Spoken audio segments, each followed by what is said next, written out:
Welcome to a special segment of Cutting Edge 2026, where we sit with young innovators, builders, and founders who are making real impact from Sri Lanka. Today, we have a very exciting story of a young founder who's already making moves beyond the local market. Joining us today is Quinn Winston, co founder and CMO of Flaire, who's also a fellow IITian. Flair is a creative marketing platform connecting brands and creators in a more structured, transparent, and effective way. Quinn, welcome to the show.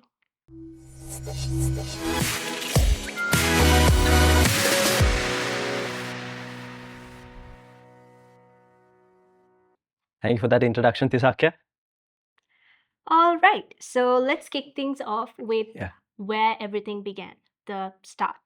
So, when people hear the word startup founder, they often imagine this big office, a proper business plan, and investors.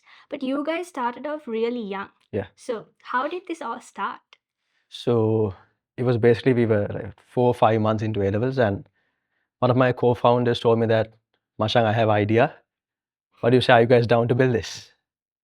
And right after finishing A-levels, we met at a cafe at Nugegoda, and we like talked things through, and we like came up with the name Flair, and we drew a small sketch of what Flair would look like, and we were planning about what is Flair's future and stuff like that.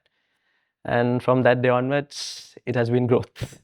Nice. That's really cool because most of us are at a stage where it's very confusing in life because we're figuring out what to study, our career paths, and stuff like that. So, I'd like to know where did you see the initial spark where you saw that, okay, this is not just an idea, there's something we can do beyond this? Yeah. So before building Flair, we talked with a couple of brands and creators.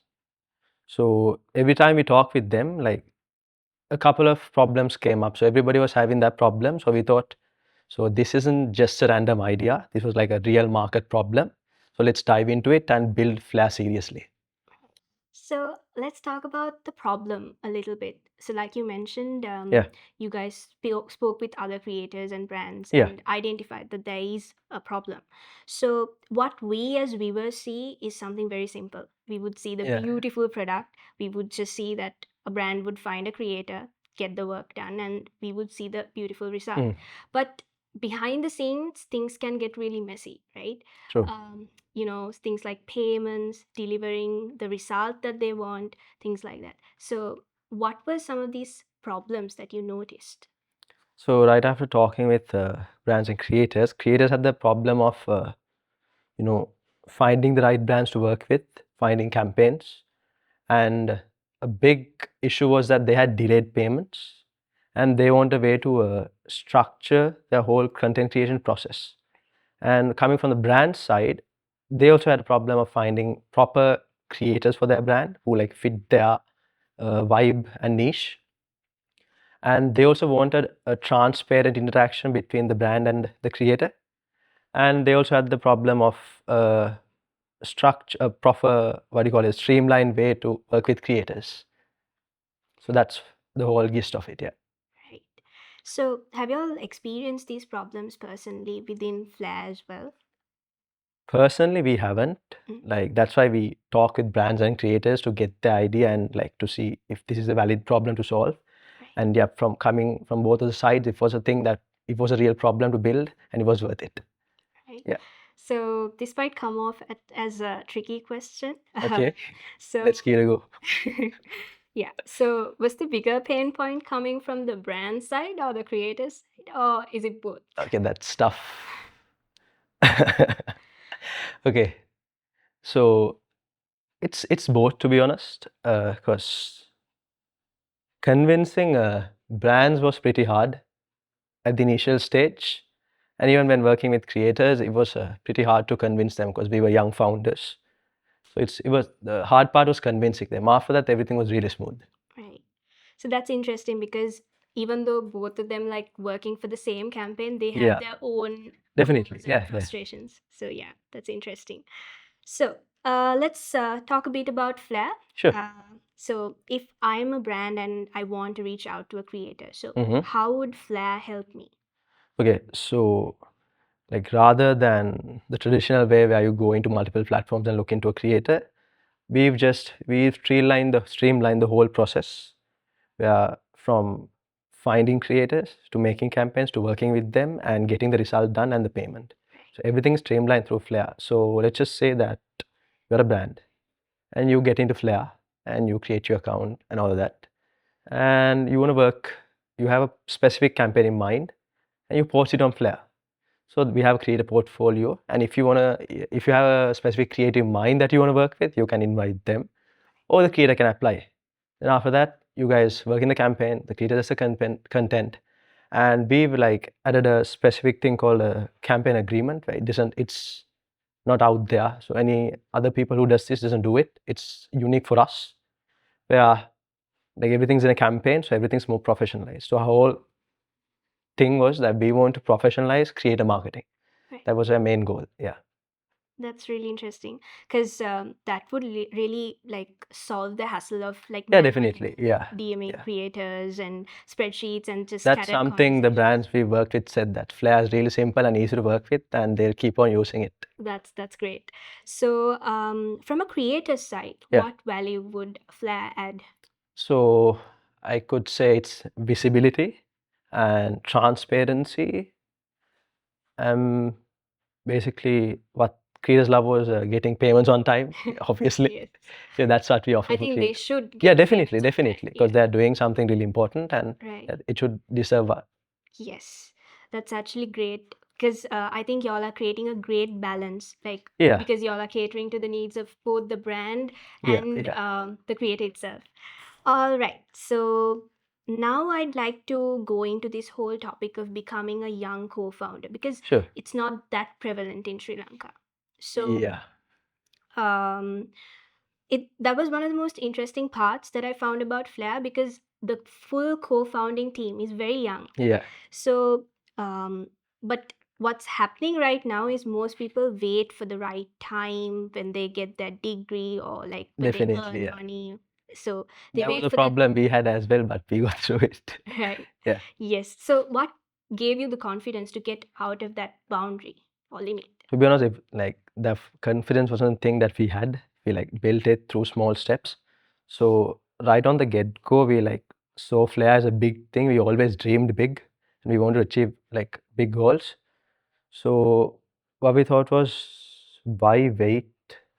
No, let's just start building and let's see how it all happens because we weren't really good at what we are doing right now. We learned it step by step because we were people like we started from nothing and we did something and now we are here. That's what I want to say. Yeah, I think that's a great takeaway because people wait for that perfect time when that perfect time really It doesn't doesn't exist. Yeah, because Exactly. Yeah. everybody has ideas Mm. and like the person who does it, who like executes it, goes out and wins. Yeah, that's really nice.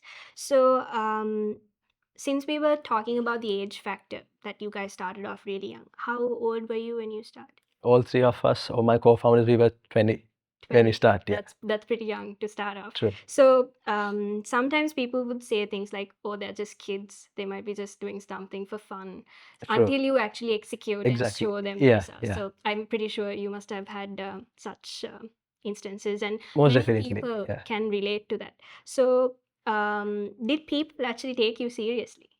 To be honest, when we started, no, they didn't take us seriously because when you think about it, just three 20-year-old dudes approaching you for like talking about creator campaigns and we build this platform. Why not try it? So right from the get-go, people didn't trust us. It was really hard to convince people, especially like the Sri Lankan companies. They're not used to young people approaching them, and they're not used to that Gen Z Yes, people working with them. exactly. Yeah, it was really tough. And So, the get-go. how did you manage to convince them? And To be honest, we just kept on approaching, we were annoying them, like we were DMing them and annoying them on mails and everything. Right. That's how we got through them. Okay. So let's talk a bit about your role at Flair. Yeah. So by title, you'll be the co-founder and CMO. Yeah. And when we say CMO, people often think, okay, this is about marketing, branding, Exactly. social media. But I'm pretty sure since you guys are a startup, you have to work beyond that title. Definitely, like in a startup, I'd say like a title doesn't mean anything. It's just it's just for the title basically, Yes. for like namesake. Right. Even in Flair, to be honest, I handle most of the marketing stuff, but we mix up ideas, and I do most of the time we do everything together. Yeah. Right. So what does your like role look like day to day? So Because you're basically, balancing yeah, uni work while doing this. So exactly. how do Yeah. you balance this out? So there's no balance, to be honest. Like work-life balance doesn't exist. It's Right. just a myth, I'd say. So what I do is like after uni, I most of the time I do the content and stuff for Flair. So I come up with scripts, make content, I edit them and all. Then I help in development of the product. Like sometimes I reach out, I talk with clients, I reach out to them. Yeah, that's what I basically do. Yeah, Okay, that's cool.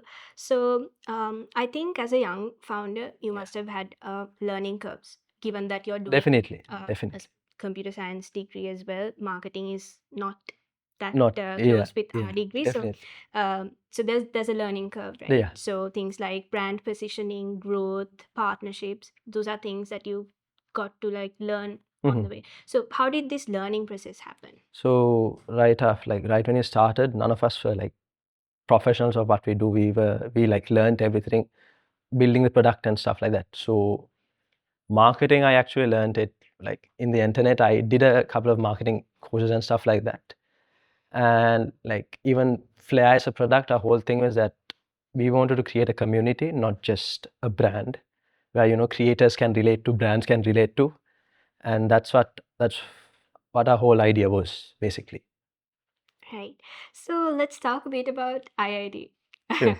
So this is a nice connection for us because we are meeting because of IIT. Definitely. Yeah. And so there might be students who might think, okay, I'm going to wait for the perfect time, like we spoke earlier. Yeah. So how did IIT help you like get out of that mindset and just go for it? To be honest, like when I came to IIT, I saw people who like does similar stuff like me, like who has gone beyond the boundary and who has like achieved a lot of things. So that's what my push was to like build this. Let's just not wait. Let's just build this. So you were inspired by other Exactly. people. Yeah. That's cool. So yeah, so being a student founder, people tend to focus on the disadvantages. But Definitely. Yeah. I genuinely believe that you have a competitive edge over the others, being a Gen Z, because you're more closer to the digital culture, the trends that are happening, and you see how young people are connected online and Yeah. how they behave online. So, do you think being a student founder actually helps? Yeah, it definitely does. Us building Flair, so Flair's more into the content side, right? So we, as Gen Zs, we're always on the phone and all of that, and we've been consuming content, and we basically know what the trends are and where we are heading. So while building Flair was like, it was really helpful being a Gen Z, because if I was, let's just say, a boom or something, I wouldn't understand what the content culture is basically. Yeah. So let's talk a bit about this co-founder dynamic that you three have. So you're not doing this alone. There's Definitely not. Yeah. yes. So there are two other Yeah. co-founders, Mathira and Ravindu. Yeah. We'd like to remind them as well. So how did you guys come together? Okay, so that's a pretty nice story because Methira I met through one of my friends and we became best friends. And Ravindra was Methira's friend. So then I got to know Ravindra through Methira. Then after, we've been knowing each other since O levels. Right. Then after that, we've built this right after it was, yeah. Then the relationship continued to team. So I'd like to know how this team works. So you guys, each of y'all must be having your strengths. Yeah. So how do these strengths come together as a power to you? So to be honest, like we are not people who sync. Our ideas don't sync. It's if we are coming up with ideas, like all three of us ideas are different. Right. Three different ideas, completely different. So what we try to do is like we usually talk things through and we think, okay, so what would fit Flair? So we have a goal, right? Building Flair. So that's our main goal. So we'll think what aligns with that goal and we go with that idea. Okay.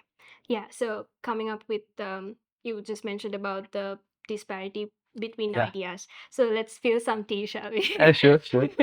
Just kidding. Anyways, just wanted to know. So disagreements are pretty normal Yeah. because each of us have our own thinking way, like pattern. So how do you make decisions when y'all are not on the same page about something? So like we don't confront the person, we confront ideas basically. So what we try to do is like our main goal is building Flair. So as I said earlier, what aligns with that? So we should like talk things through. Disparities, I don't think that it has ever happened between us because like, we are really close. Right. I think I talk with more with my co-founders than I talk with my parents basically. Yeah. More co-founder time than family time these days.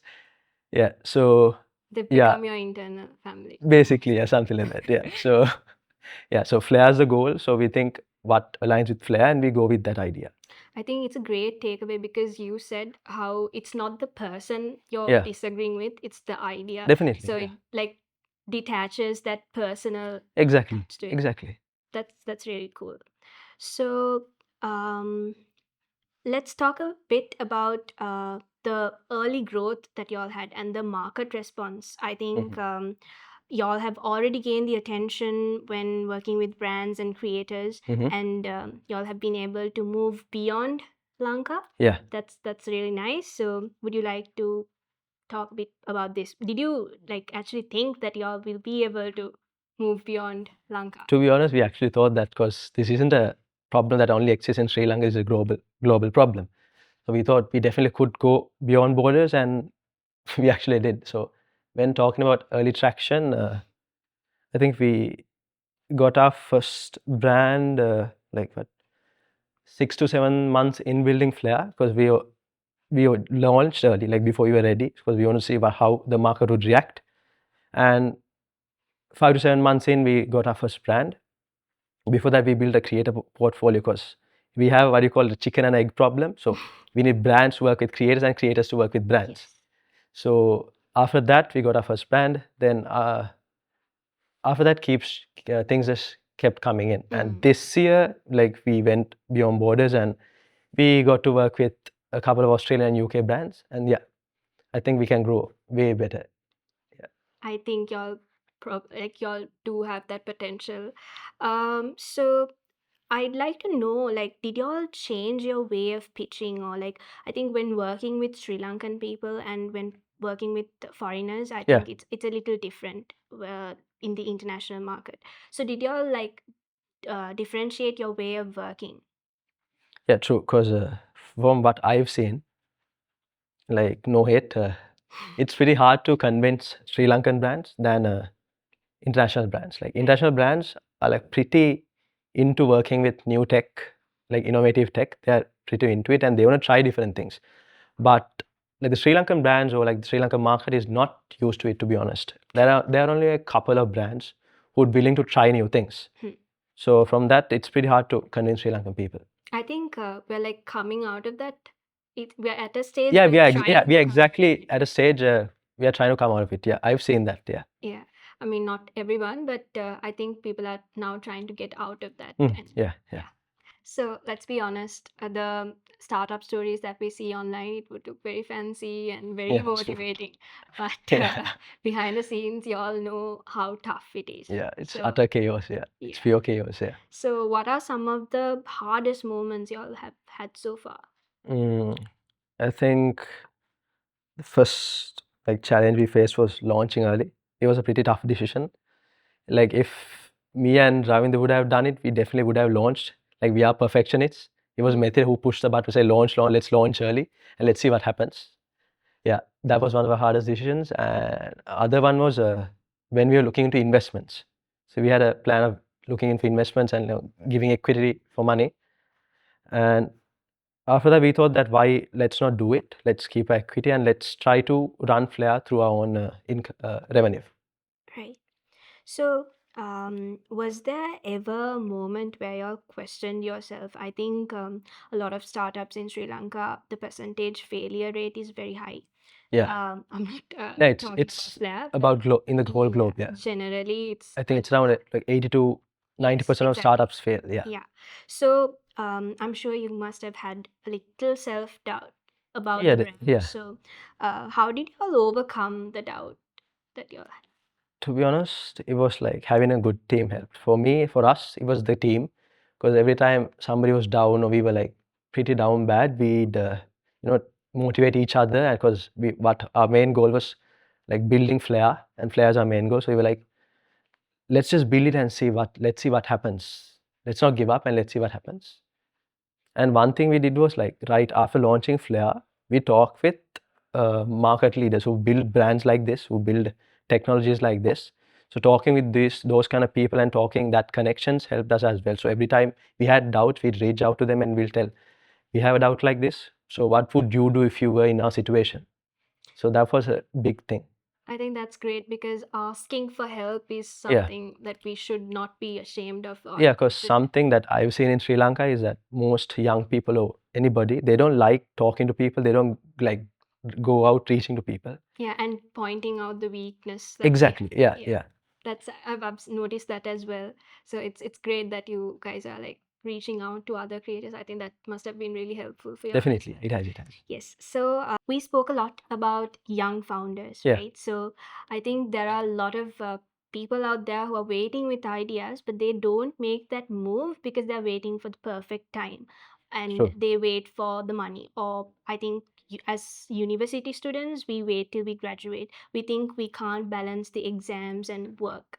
So what would you say to someone who has a solid idea and is waiting to start because of this perfect time? Yeah. Not to like demotivate them. Like coming up with ideas these days are really easy. Like, you got AI and coming up with ideas is really easy. Like executing it is the hardest thing, as you said. Like the problems of uni students waiting and all, they're waiting for the perfect time. To be honest, if you like really have that fire in you that you want to solve a real problem, you want to give out something to the world, like if you have that fire in you, I think you'll definitely execute. You will like not wait for the perfect moment, because the perfect moment doesn't exist. You need to create it by yourself, to be honest. It doesn't exist. It's something that, people think, okay, I'll wait for this, I'll wait for that. It's not that. You should do it. Like what Nike says, just do it. To be honest, you should just do it Yeah. and see what happens. Without like overthinking and like, Definitely. perfecting the product. Definitely. Yeah, I think And like when doing that, also you need a good team. Like Yeah. without a team, you can't like reach into great heights. True. That's true. That's true. So, like you said, we need to start with the problem and talk to people, reach out to people, Definitely. and test it small and execute it. So, people looking out there, just do it. Definitely. Okay, so I have a quick question for you. So, do you think what matters the most? Do you think having the perfect product matters or understanding the real problem? I think understanding the real problem is like you can have a great product, but you might be solving a mediocre problem. Right. You wouldn't get enough traction. But Yeah.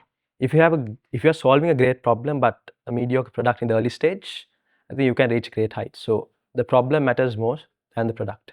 Right. Yeah, I think that's really true. Because without like building a good product for a non-existing problem, Exactly. it's Yeah. futile. Okay, so let's talk about the future for Flair. I think there's a bigger vision for Flair. Yeah. Although it's a startup, it's already getting there, I feel like. Definitely. So where do you see the platform going in the next few years? So like we want to like make Flair like a whole create a like an ecosystem. So we want Flair to be out there, be a whole ecosystem where creators can come in, brands can come in, like do their work. So like we want to like take out that frustrations out of the brands and the creators, and we want Flair to be a whole ecosystem, a whole infrastructure, basically. Yeah. That's really nice. So personally, what kind of founder would you like to become? Okay, good question. Let me think.